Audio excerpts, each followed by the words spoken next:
Grab your cocktail and get ready for this episode of the Old Fashioned Masonic Podcast.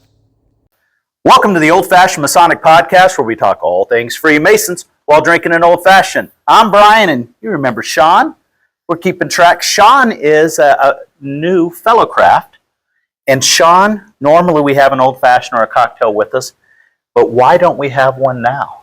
Well, we're in the lodge right now, Brian. We're in the lodge room, and a lot of jurisdictions, I don't know how many, but they frown upon alcohol in the lodge room. And there's, we could make arguments, when is it a lodge room versus when it's not. But I've done enough stuff for people to try to kick me out, and I don't want you to go down with me. So we're not having alcohol. And it's raining outside, or we could do it from the roof, but I don't know if that's frowned upon in some jurisdictions, but I digress. So Sean, last week you became a Fellowcraft. Yeah. Walk us through that. That's the shortest of all the degrees. Yeah, it was great, though. Came in, and we got a couple other people, a couple other brothers. They're doing it at the same time? At the same time, yeah. Okay. And it was really meaningful, you get a little bit more of what's going on, Right. And so your first one, you had no idea what's going on, and so now you're starting to develop a rhythm. Yeah. Right? So a little more trust this time than the first, because there's a little probably anxiety. Yeah. Because I don't know a lot of the guys, that I can't see everything that's going on. I have to trust this dude, right? Mm-hmm. But it's a little less anxiety now because you've been coming around, you've been coming to study club, you've been proving up, you get to know the folks. Yeah. So a little different experience? Yeah, definitely. You can take a lot more in, and, it's starting to make more sense, and you had that motivation, to advance, and all that encouragement.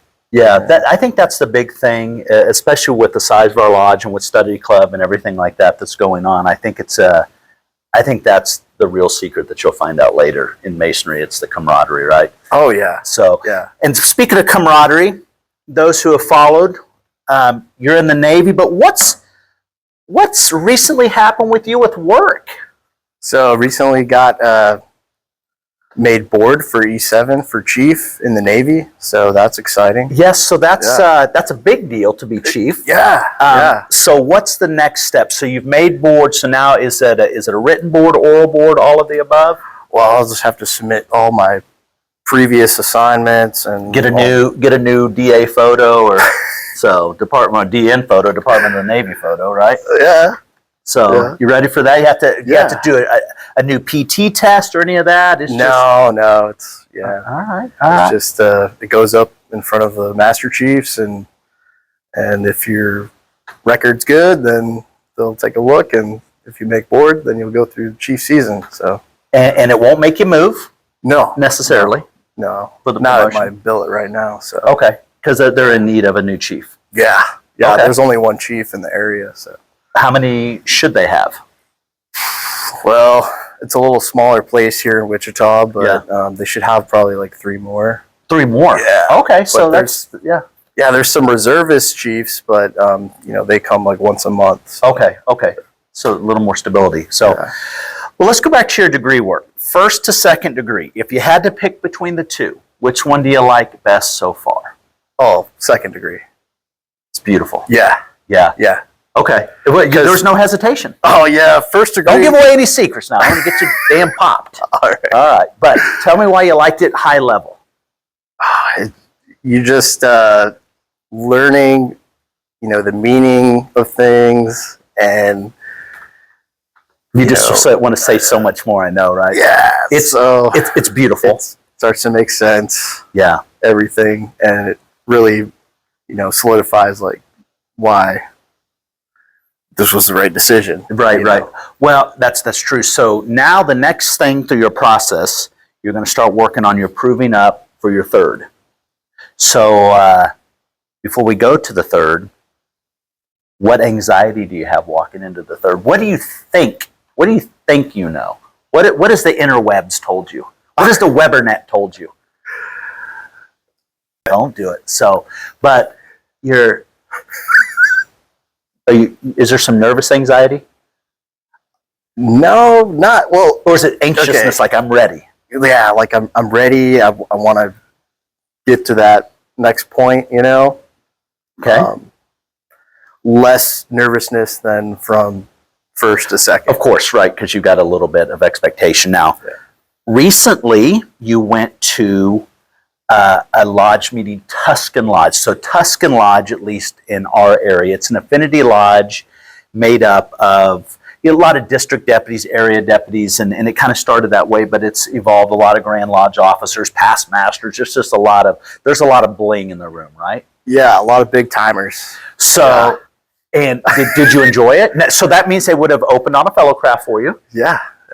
Did you enjoy it? Oh yeah, they were super welcoming, and it was great. And so did you learn that even us guys that have been around for a long time, that we're human, and that sometimes we trip up on some things? Yeah, and that was encouraging, because I'm still learning. I don't know everything perfect, and just to see that, was humbling. Everyone was super welcoming. And, well, so that being so Tuscan Lodge meets all over the state, and you drove out a few hours to Russell, Kansas to go to that, right? Yeah, brother Chris Collins and Kevin Kahn. I love it. Oh, that's great. Oh, you had a couple of Grand Lodge guys rolling with you. So, do you know Russell, Kansas is the home of a very famous Kansas Mason? Do you know who that would be? Bob Dole. Oh, really? Think about the VA center there. Oh, yeah. I live right by the VA. Yeah, so very famous Kansas Mason, but Bob Dole, that's his hometown, is Russell. Oh, I did not know that. Yeah, so there's some history for the rest of you. So before we kind of leave them and get you kind of prepped for your third degree, what's your, once you become a Master Mason, what do you hope to do once you become a Master Mason? What are you at? I mean, what do you want to do with it? Do you want to show your dues card and get discounted coffee at Starbucks? Do you just want to be able to travel to lodges around the world? That's one thing. The Starbucks or the traveling? The traveling. Okay. I just needed to clarify. That's so cool to me, and to get involved with other bodies of Masonry. Oh, okay, okay. So York Rite, Scottish Rite Shrine, all of the. So if you don't know this already, and I'll tell everyone on there, the minute you become a Master Mason, it's like an injured deer in the woods.